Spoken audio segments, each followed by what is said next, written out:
Bob, first of all, dumadalas ka na sa game ng Converge at parang ito na ba yung naging active ka na ba mas na game?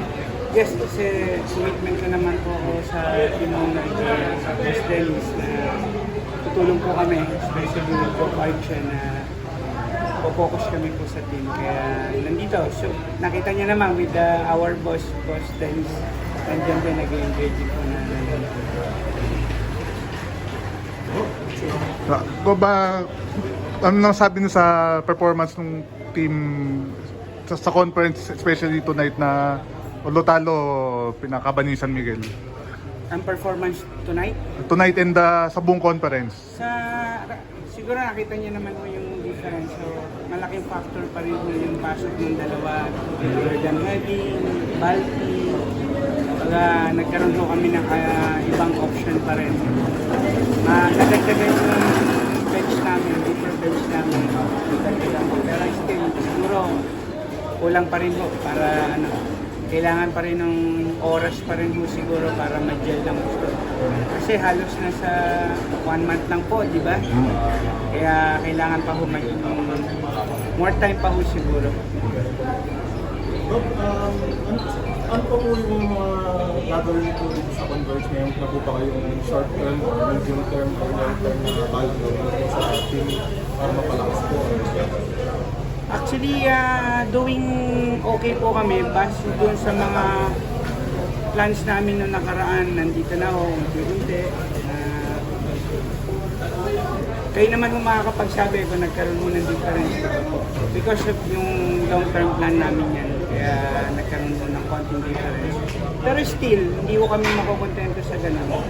Still do our plans pa rin, execute yung mga ibang plano na napag-usapan with the management and the coaches.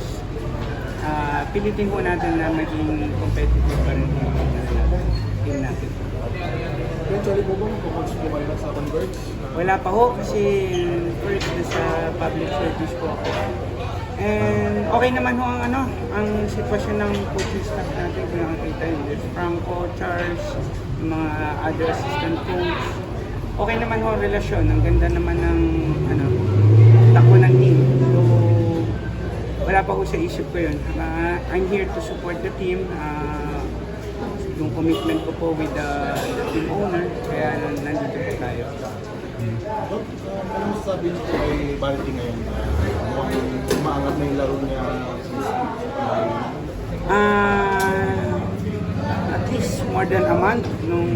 More than a month pa po siguro. So, unti-unti nakakapag-adjust na po sa system po ng PBA. So, natutuwa naman ako at least nabibigyan namin ng konting saya yung mga fans ng Converge. Yun naman yung importante sa amin.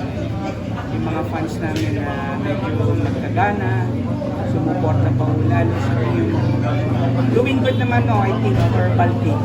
Pero syempre, not only Balti, yung buong team, ang ganda po ng adjustment ng buong team ngayon. Even dating ni Jordan, dating ni Balti, wala kang makikita naging difference dito sa mga inabutan, Aranya, Stockton, Minton, other players.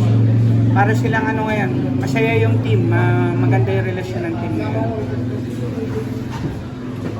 Okay lang, inayin namin yung sa MPBL kasi parang may napakingin na sa statement yung Giant Lanterns na kasi may mga chismis atang hindi na kayo tutuloy daw sa MPBL. Siguro sila pareho straight na lang. No, magkakaroon lang ng conflict kung like with the MPBL. Siyempre nandito ako sa PBA right now, hindi naman pwede mag-focus sa dalawa. But still, ano po yung Giant Lanterns, yan hindi lang naman po ako yan. It's the province, yung mga kapampangan, kaya still kung kailangan po yung tulong ko, tutulungan ko pa rin sila para maging competitive po yung team na yun. Not necessary na magbaback out ko kasi probinsya ko po yun, hindi ko pwedeng pabayaan, di ba? But my commitment is here in the PBA na. So, tutulong po kami. At I think naka-ready naman po, naka-ready ang Giant Lanterns, sasali pa naman po sa next conference. Sila ano po muna yun, sila Congressman Dong Gonzales. Sina Congressman Dong pa rin ho, ang owner pa rin naman ho ng Giant Lanterns. So, I think, yung lanterns, mapansin nyo yun, it's yung crowd, yung mga Kapampangan, yung suporta ng mga Kapampangan. Dahil hindi basta pwedeng itigil po yun. Talagang itutuloy po yung team na yun.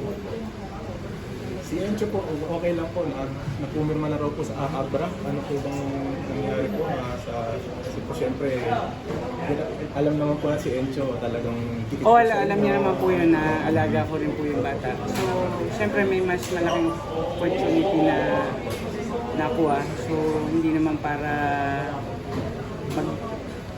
magsarili o pansarili yung isipin ko na siyempre may more opportunity na makukuha. So, let go yung bata.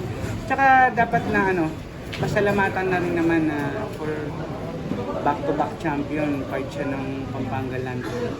Masaya kami mga Kapampangan kung nag-sign siya ng Abra. Masaya kami doon. At ako bilang mentor niya dyan, isa sa mga nakasama niya, masaya po ako kasi mas maganda po yung haharapin niya na challenge ngayon, other teams, not yung Kapampangan siya, supporter niya ngayon. Siyempre may mga challenges na darating, pero still, bilang alaga ko, I still support NC.